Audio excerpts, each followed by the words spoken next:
UFC Vegas 21, Edwards versus Mohammed. Look who is finally back in the ring, guys. Yes, Leon Edwards. Excited to see what he brings after almost a 2-year layoff. Shout out to Bilal, right? Shout out to Bilal for stepping in here. We all know he was supposed to fight Khamzat. That fight obviously didn't happen due to COVID-related issues. Hopefully everything is good with him. And, Bilal stepped up after fighting, a couple weeks ago. He got a nice win there. He looked good doing it. So it made so much sense when I heard this fight for him to step up. Just because there's so many, there's no lose-lose factor for him just because, one, he took the fight on short notice. Two, if he wins this fight, he goes probably in the top 5 and gets a top 5 guy again. Leon Edwards is ranked 3rd and does have a lot of hype behind him. So it's just, even if he does lose this fight, he gets that experience in a 5-round main event. There's just so many positives for Bilal for taking this fight. So good on him, smart on him, and we'll see how that goes. Card, it's a decent card overall, guys. Nothing too crazy. Obviously not like last week's card where it was stacked. We will talk about that shortly. Before that, I want to give a big shout out. You probably see a new prop beside me there. Big shout out to Jag Sports Marketing for sending me this signed, certified Dustin Poirier glove. As you can see here, nicely signed and certified. Please check them out. Check them online. They sell like signed memorabilia, game-worn gear. They do custom framing for jerseys and other things. So give them a look, Jag Sports Marketing. Again, thanks for sending me this signed Dustin Poirier glove, one of my favorite fighters in the UFC. And just suggest to check them out. I will be promoting them pretty much weekly here on the video. So prelims, let's go over last week's card. Prelims, I think, were better, even though the whole card was great, right, from top to bottom last week. Just the prelims ended up being better than the main card, just because what happened, right, in the main card. We all know that. I think prelims are usually 50 or 60% of the time are better than the main card, to be honest. You find good fights usually in the prelims. Guys trying to make their way up into that main card status, so you see some more fireworks instead of playing it more safe, in my opinion. Main card here will start, Rakic got a nice decision fairly easily. Boring, like his previous fight against Smith, but he's finding ways to win, so it's hard to really say much there. Obviously, Islam looked great. One of the best grapplers, besides Khabib in the UFC, and it's showing. His coaching is showing on Islam. And you can see he is the real deal in this division. I couldn't get to it just because of the price. But I will be looking to obviously to bet on him in good spots moving forward, even when he gets top 10 guys. Where to start with the Yan fight, guys? It's crazy. There's so many opinions out there. This is my opinion. First of all, I was on Yan, so it's heartbreaking because he was about to win the fight in I think he was going to get a 5th round stoppage, to be honest. Sterling was gassed. Yan was putting it towards, I think it was 2-1 Yan, even maybe 3-0 Yan. But yeah, 2-1 Yan, and then he would have won the 4th, or it would have been 3-1. Sterling would have needed a knockout in the 5th, and that wasn't happening because he was dead. So Yan was going to win that fight. I was on the fight to not go the distance, so that kind of, somewhat helped by being on Yan there. But it's crazy. It's obviously a boneheaded move by Yan as a champion, kneeing him like that, of course, right? But I just didn't like how Sterling acted afterwards. I personally don't. Obviously, it was a horrible blow. I'm not going to say he should have continued. I don't think he was concussed, just because of his interviews after, saying that he was thinking how Dana White may never give him this opportunity again, and this and that. How do you think that if you have a concussion?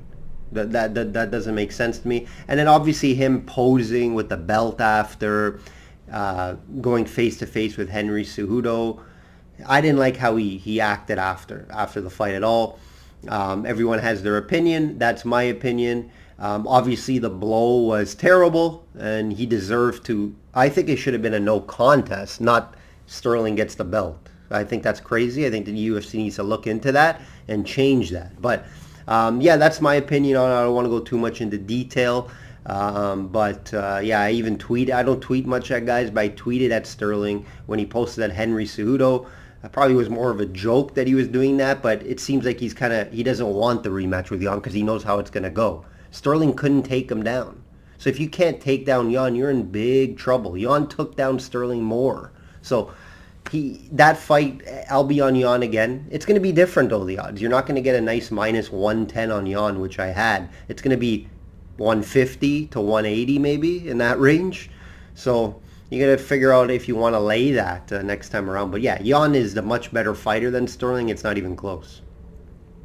Obviously, Megan, not going to talk too much about her. She's the GOAT. Very impressive win. I had the over 1.5 rounds. It didn't get there clearly. She just dominated from start to finish. I didn't think she was going to come out that fast. I thought Megan would try to, stay back and try to use, her reach more, but she didn't. So that's how that one went. And she's the GOAT. I see Julia Pena calling her on now. I'm a little confused on that. Good for her, but I don't think she really deserves the shot. Sure, no one else wants to fight her, but I love to see it because she's confident she can give her a good fight, so why not? But I don't think she deserves. She just lost to Jade Germain not too long ago, right? That was her last fight. I think it was about 5-6 months ago. And then the main event. Main event shocked me, of course. I'm sure some others. I was on Israel. I thought he would become champ. I think it was all set up for that. Keep the undefeated streak going. But Jan was more impressive on the feet than I thought he would be, guys. I thought he outstruck Israel. And I also thought, obviously, the grappling won him the fight at the end. I think without those 2 takedowns, it would have been close. And one judge had a 10-8. That's crazy. Even Jan said it was crazy. No 10-8s there at all. It was a close fight. Just those takedowns. And I guess his size didn't really come in factor on the feet, but he was able to hold him down on the ground. He didn't do anything when he had him on the ground, but he was able to hold him down on the ground and win that fight. So shout out to Jan. Hopefully you guys have some respect now on his name. He did tweet that. And I think we all had respect. I have more now, obviously, after he beat a 19-20 fighter. But yeah, shout out to Jan. Love to see him against Glover. Battle of some older guys. That will be fun. We actually had a winning record on the UFC card, but not in the unit plays. Just because I went 0-2 on best bets, I had the over 1.5 in that Megan, in the Nunez-Megan fight, and then we were on Israel. So due to units, we weren't profitable, but we did have a winning record, but that doesn't mean as much. So a little adjustment here in the overall record. A little regression's coming, which is expected when you have a high winning percentage in the 68, 69, 70% range on best bets. There will be some regression. It is here now, guys. 46-24, 66%. Not the best start of the year for myself in the UFC, at least. But expecting some good cards coming up, guys. Let's look at our weekly update. All sports continuing to stay hot, guys. In the PGA, best bet winner last week with Fitzpatrick, T20. And a profitable Arnold Palmer for myself. We're at plus 43.3 units in the PGA, not including outrights, guys. Not including outrights, 6 outrights last year. None yet. Getting close. 3 T2s.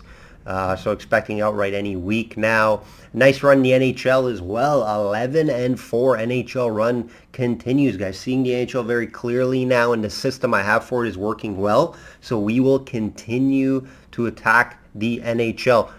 Remember, guys, one of the only sports handicappers in the business that keeps his records. Weekly updates to subscribers and updates records after each play at my website. I don't tail or follow any other handicappers, obviously, but I look at how they conduct themselves and how they hold their business. I rarely find any in the market that actually keep their records. I don't understand, right?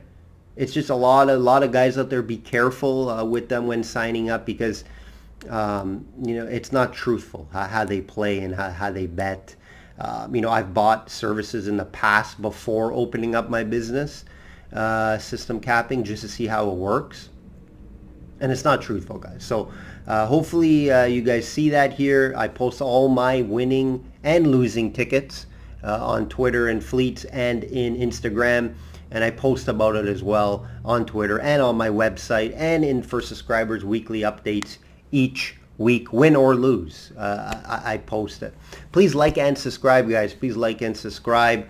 Follow me on Twitter and Instagram at System Capping. Website, systemsportscapping.com. 50% promotion right now. 50% promotion. Still going on all month. If you're curious on how it works, this is the time to check it out because it's super cheap.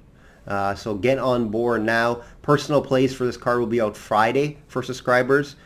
Shout out to Marcus. Shout out to Marcus. I told you guys it's Client Appreciation Month, so I'm giving all my clients a chance to win, memorabilia, free months, stuff like that. Shout out to Marcus from Indiana for winning the signed Pavel Bure puck. Shout outs to you. Hopefully you like hockey, and if not, you get a signed Pavel Bure puck. Can't go wrong with that. It's going to be worth $100 or more. If you keep it for 20, 30 years, it'll be worth even more. Let's get right into the fights, guys. 6 fights on the main card for now.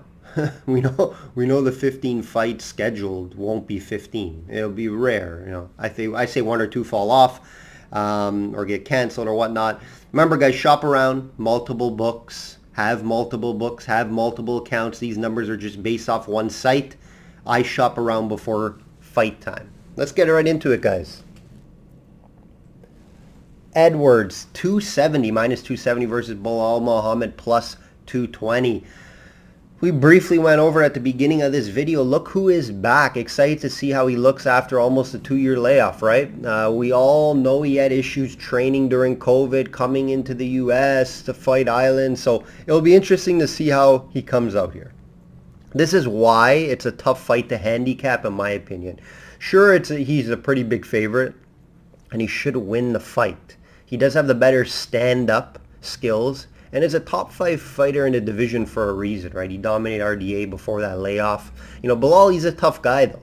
Willing to come forward and take shots. And he can wrestle as well. Cardio is top-notch, and he is a 5-round fighter, which is probably a good thing for him. However, Edwards does have good cardio as well from what we've seen years ago, right? Bilal did look good a few weeks ago versus Diego Lima, but that's Diego Lima. Edwards has a different skill set. I don't think Bilal will be able to just walk forward like he did against Lima. As he is one of the better strikers in the division, Edwards, right? Bilal will want to try and double leg and try to get this down to the ground, in my opinion. But Edward knows this, and he should be ready for it. This is a fight I can see going deep. Bilal is tough. He can take punishment, so I would be surprised if this goes the distance. So I wouldn't be surprised if this goes the distance, or at least into the 4th or 5th round. A good play here would be over the 2.5 rounds, over the 3.5 rounds, but you'll pay for that. I haven't seen the line as of yet, and it probably won't be cheap on those lines. I won't be betting a side in this one just due to the price. Price bought me out here. And obviously, you know my theory. If you guys been following me, you know my theory on betting guys after long layoffs. I want to see what they have after the layoff. I don't want to jump on them. So, if you're going to bet in this fight, you're going to look at the dog. +1, +220, +230. You may even see, if you wait, +250. So I suggest in this fight to stay off it. I'm not going to be on it personally. Value on Muhammad. Just that he's more active, very confident. He thinks he can win this fight. It's the biggest fight of his life. So Edwards, obviously, with the long layoff, how is he going to look? Is he going to even come out better? Possibly. But it's not something I'm willing to bet on to find out. And I don't suggest you guys do either. Value Muhammad. If you want to throw a little on Muhammad, I wouldn't blame you. But that's my theory on it. I think it goes a lot of rounds. And I do think Edwards has the better skill set, so should win this fight. But there's question marks in this fight. And that's why I think there's value on Muhammad. I just won't be on it. Co-main event, guys. Serkanov is back. Minus 130 versus Spann plus 110. Interesting co-main event. We haven't seen Misha for a bit. I think the last time was in 2019 versus Jimmy Crute. And he had that the famous rare Peruvian necktie, guys. Peruvian necktie. Now, Crute is a big prospect. So that was a big win for Serkanov. And he has fought some big-name guys. Johnny Walker, which he has a loss. He fought Glover. Loss. Ozdemir loss. He steps up in competition. He loses, guys. Next, nice win over Krylov. That was probably one of his best wins. In his last 5 fights, none of them have gone outside of round 1. Keep that in mind. Guys, last 5 fights, nothing outside of round 1. Spann has fought less of competition, yes, but does have loss versus Walker as well, and is a guy who doesn't fight long either if you look at it. Between these two, I would say Misha is the better guy on the ground. So if you can get this on the ground, you can use that black belt, solid black belt. But Spann, I would say, is the better striker, and he does have the KO one-punch power. Misha's chin can be questionable, and he can get caught in this fight. So that's something to look at here. You know, the smart thing to do, I think, for Misha is to try to bring this to the ground and make it boring, but I don't think he will. I think he'll try to stand with him, at least at first. And Spann's no slouch on the ground either, guys. A year and a half off scares me for Misha. You know my theory. Spann's IQ has been questioned at times also. So, you know, it's more of a dog or pass type fight for me. You know, I think it's about a 50-50 fight who's going to win. So when it's in that range, if you have to bet it, you're going to take the dog and the value. Both guys have cardio issues. I don't see it going full decision. I would lean the under in rounds. Just because if you look at these guys, you know, they've only combined a handful of times they've been a decision. You know, 7 or 8 out of 10, they're going to fight not to a decision. So you want to look at that as well. Side, lean Spann just because of the value, but I won't be on it. Fun one here, guys. Dan Ige. Yes, Dan Ige minus 150 versus Tucker plus 125. I think there's some money coming on Tucker now. You can get it's going down, plus 110. Some books, this was a little earlier. Fun one here, guys. I'm saying this could be the fight of the night, personally. I think this is fight of the night. Dan is coming off a 5-round main event, lost to Cater. Outboxed in that fight, but did last all 5 rounds. Tough guy, and it gives him the experience in the ring. Dan will have the edge in those rounds, and also competition fighting, right? He's fought Cater, he's fought Barbosa, where he has a win over, which was close and it was questionable, but he has a win over Barbosa. Looking at Tucker, one of Canada's best guys, hasn't really beat anyone to tell me why I should take him here at the plus money. I do think it's a very competitive fight, and I understand why people are on Tucker. But this is his biggest competition yet, right? He does have a nice win over Billy Q where he dominated, and I didn't think he was going to dominate in that fight, but he did, and he won fairly easily. You know, Tucker, what I noticed watching tape, he's a very smart fighter. Very smart fighter, good striker, point fighter, not a knockout guy, and he's good on the ground. Black belt on the ground as well, right? I don't love laying it minus 150 with Dan. If you can wait, maybe get it at 130, 120, I don't mind it. I do lean Dan Ige here. I think Dan Ige does win this fight, most likely by decision. This fight probably will be, you know, going to a decision. There's not going to be no early knockout. Tucker won't knock you out. Dan Ige is good enough on the ground to not get submitted by Tucker. And if anyone gets knocked out here, it's Tucker, because we know Dan Ige has the knockout power. So look at that. I do think Ige gets this done, but it's super close, guys. The line's telling you that. It's going to be a super close fight. So lean Ige. I think this fight goes to the decision and over 2.5 rounds.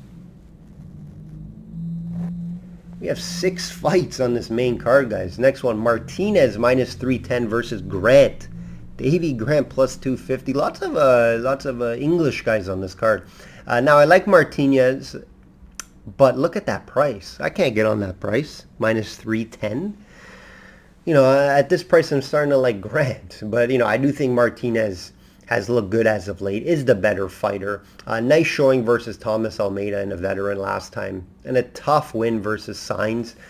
Martinez is a great striker. Works the kicks well. Does have a lot of tricks up his sleeve. And he's going to be the much better striker in this. Grant, better grappler, right? Not an amazing grappler, but he's a better grappler wrestler. He's only 3-3 in the UFC. Nice win over Marlon Vera back in the day. Has a 2-fight win streak versus below average guys in Day and Popov. You know, it's a big spot for Grant, 35 now, right? His path would be to wrestle here and not try to strike with Martinez. If this stays on the feet, Martinez picks him apart for 3 rounds or possible late finish. However, if Grant can wrestle and take Martinez down, that value plus 250 is there. It's there, right? I just haven't seen Martinez have issues on the ground or taken down easily. So I'm not worried about it. I do think he can keep it up on the feet, but not willing to lay 3-1 to find out. You know, over in rounds may be a good look, over 2.5 rounds, if anything here. I do like Martinez, but the price has bought me out of this fight, guys. Cap is back. Yes, the flyweight division is alive still, guys. Cap, minus 135 versus Nikola, plus 115. Interesting flyweight fight here, guys. Added late to the main card. Cap made his debut last month, if you guys remember. So it's kind of a short notice.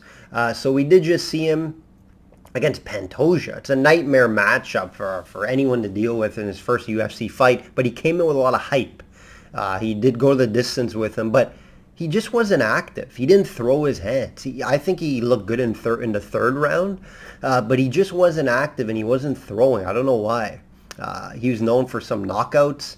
I don't think he was going to knock out Pantoja. Pantoja, I don't think he's ever been knocked out if I remember clearly. But yeah, he just was not active. Wasn't throwing enough. Looked good at times, but just wasn't enough. Nikola, I had to do some research on the guy, to be honest. I didn't know much about him. He was in the UFC years ago, which refreshed my memory, but got let go.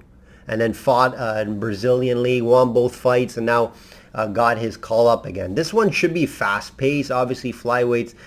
Cap can be busier.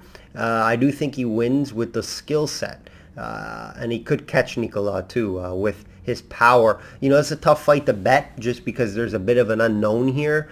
I do think it goes over 2.5 rounds just because it's a flyweight, right? If anything, Cap knocks out Nikola, yeah, but I'm willing to take a flyweight fight over 2.5 rounds any day. If you put a gun to my head, I lean Cap just because he's got that experience against Pantoja, one of the best guys in the division. Nikola hasn't fought anyone close to that caliber. I think Cap gets more busy here and he pulls off the win. Last fight here, guys. Anders plus 155 versus Stewart minus 180. You know, this could be a fun one as well, guys, to open up the main card. Both guys can, you know, I think it's going to be obviously a striking battle. I don't think too much grappling here. Both guys wrestling, I think, is about even. I don't like the price, minus 180. But I do lean Stewart here. You know, Andrews really hasn't got going in the UFC. 4 losses in 6, and wins are against guys who he should have beat and maybe shouldn't even be in the UFC. Last time we saw Stewart, he was in that fight with Kevin Holland that could have went either way. Some people say he won that fight. And, you know, Kevin Holland wouldn't have been on this 5-fight win streak. It was super close. I think Stewart may have pulled that one off, but hey, he does have a solid, notable win over Patolo, Darren Wynn, and was in there with Shabazian as well. So Stewart's been in there with the better guys. Stewart, I do think, is better on the feet. Wrestling department, I do think, is very close. I think Anders sometimes could try to wear on you against a cage, which he likes to do. So yeah, Stewart doesn't throw much. That's one concern. It doesn't throw a lot of punches, but does have the heavy shots.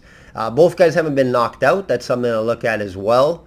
So I do like the over in rounds once again. I'm banking on not a lot of fights to be KOs, which sometimes can be scary in that small cage. But, you know, I think Stewart gets the win here. Looks like maybe a decision. And I would look at the over 2.5 here. All right, guys, that will do it for UFC Vegas 21. Leon Edwards is back. Excited to see how he does here. Like I always say, guys, please like and subscribe on the video. Check out systemsportscapping.com for all updated records, subscription options, and just more information on the service. Like I always say, guys, bet smart and know your limits. Take care.